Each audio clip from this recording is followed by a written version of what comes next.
So guys, party season is here. This is the time of the year when we have a lot of parties going around all around, and with the parties comes basically overusing of voice abuse.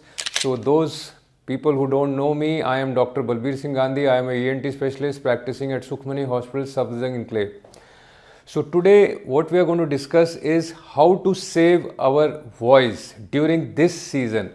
हम लोग जब parties में जाते हैं, कुछ drinks वगैरह लेते हैं या बाहर का खाना वगैरह खाते हैं, बाहर का ऑयल वगैरह यूज़ करते हैं, अक्सर हमारा जो वॉइस है या वोकल कॉर्ड्स हैं उसमें प्रॉब्लम आ जाती है।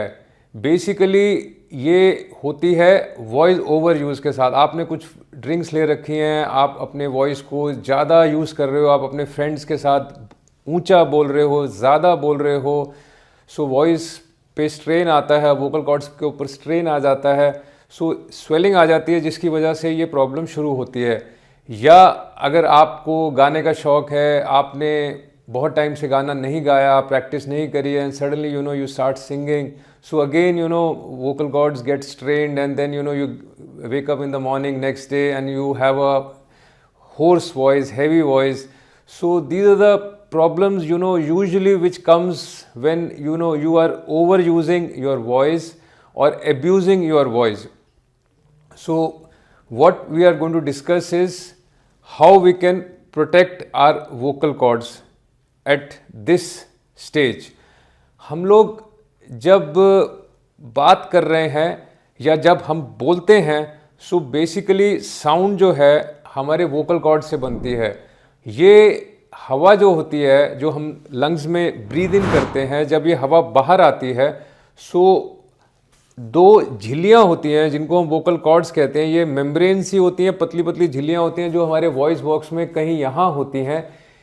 वॉइस बनती है जब नीचे से हवा आती है और ये वोकल कॉर्ड्स वाइब्रेट करती हैं, ये वाइब्रेट करती हैं और हम बोल पाते हैं। अक्सर ऐसा होता है कि अगर आप बहुत ऊंचा बोल रहे हो या बहुत जल्दी बोल रहे हो, vocal cords they hit against each other and they start hitting against each other very fast. जब ऐसा होता है तो वोकल कॉर्ड्स में स्वेलिंग हो जाती है, और अगर बहुत ज़्यादा आप वॉइस एब्यूज़ करते हैं तो कई बारी हिमरेज या ब्लीडिंग भी हो जाती है, जिसकी वजह से आपकी आवाज़ ख़राब हो जाती है। आपके साथ अगर ऐसा होता है, आपको वॉइस रेस्ट देना है, वोकल कॉर्ड्स को रेस्ट देना है, स्टीम इनहेलेशन करनी है। हम लोग जब ह्यूमिड एयर स्टीम वाली जो होती है अंदर लेकर जाते हैं, वो वोकल कॉर्ड्स को थोड़ा सा सेक देती हैं, और उससे अगर वहाँ पे स्वेलिंग आ गई है या वहाँ पे अगर ब्लीडिंग हुई है, जब उसको सेक मिलता है तो वो स्वेलिंग उतर जाती है। अगर पेन है आपको तो आप एक पैरासीटामोल की टैबलेट भी ले सकते हैं। एंटीबायोटिक्स का ना यूजुअली इसमें कोई रोल होता नहीं है, I don't advise you to take any antibiotics if you lose your voice suddenly. Mainly it's the voice rest, steam inhalation. इसके अलावा आपको गर्म पानी, गर्म फ्लूइड्स, गर्म चाय, गर्म कॉफ़ी, गर्म चीज़ जो भी आप इस्तेमाल करेंगे उससे बहुत ज़्यादा राहत मिलेगी, बहुत ज़्यादा आराम मिलेगा। ये आपको ध्यान रखना है कि ये तीनों चीज़ों को अगर आप करते हैं, मोस्ट ऑफ द टाइम आपकी आवाज़ 2 से 4 दिन के अंदर नॉर्मल हो जाएगी। एंटीबायोटिक का ध्यान रखें, एंटीबायोटिक का इसमें कोई रोल नहीं है, वो नहीं लेना। Voice rest, steam inhalation and anti inflammatory simple medicine like paracetamol is good enough. हम लोगों को ये ध्यान रखना होता है, कई बारी ना हम लोग वॉइस मिसयूज़ करते हैं। This is a very important subject.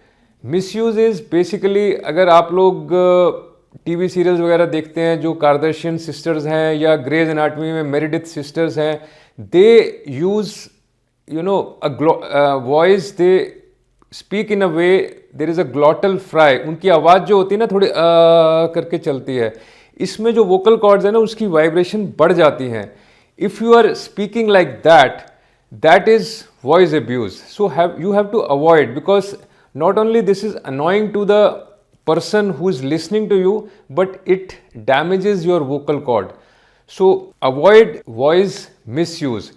Overuse हम बात कर चुके हैं कि अगर आप if you are in a profession, अगर आप लॉयर्स हैं, अगर आप कब काम ऐसा है, आप सेल्स पर्सन है जिसमें आपको ज़्यादा बोलना पड़ता है कस्टमर से, सो उसमें आपको करना ये है कि the days you feel that you have spoken a lot, number one, always keep water with you.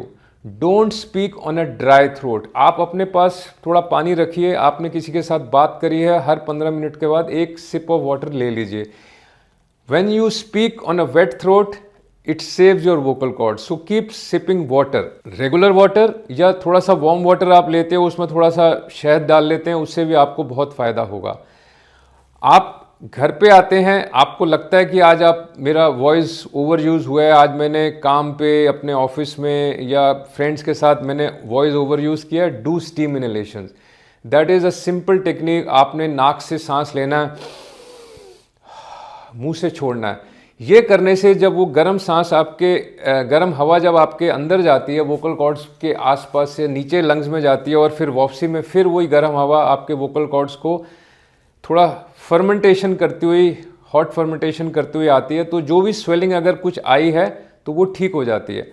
अगर आपका वोकल कॉर्ड जो है इन घरेलू नुस्खों से ठीक हो जाता है, 4-5-6 दिनों के अंदर आपको लगता है कि आपकी आवाज़ नॉर्मल आ गई है, वेल एंड गुड. अगर नहीं आई है तो आपने अपने नज़दीकी ईएनटी स्पेशलिस्ट के पास जाना है. वो एक दूरबीन से, कई बारी वो दूरबीन हम नाक से डालते हैं, कई बारी वो गले से डालते हैं और आपके वोकल कॉर्ड्स को चेक कर लेते हैं. सो जो लोग बहुत ज़्यादा वॉइस ओवर यूज़ करते हैं या वॉइस मिसयूज़ करते हैं, उनके वोकल कॉर्ड में पॉलिप्स बन जाते हैं, नोड्यूल्स बन जाते हैं. सो उसका ट्रीटमेंट जो है वो फिर डॉक्टर के साथ रहकर और उसकी निगरानी में वो लोग आपको कुछ दवाइयाँ देंगे, कुछ स्पीच थेरेपी सिखाएंगे और फिर जाकर वो थोड़े दिनों में आवाज़ ठीक हो जाती है. बहुत ज़्यादा अगर आराम नहीं आ रहा तो कई बारी आपके ईएनटी स्पेशलिस्ट आपको एक सर्जरी सजेस्ट करते हैं जिसमें हम लोग ये वोकल कॉर्ड पॉलिप या वोकल कॉर्ड नोड्यूल्स को सर्जरी के द्वारा निकाल देते हैं और उसके बाद फिर आपकी वॉइस एकदम नॉर्मल हो जाती है. But end of the day precaution अगर आप लेते हैं तो आप इस स्टेज तक नहीं पहुंचते. So my advice to all of you is party hard but at the same time take care of your vocal cords. Thank you.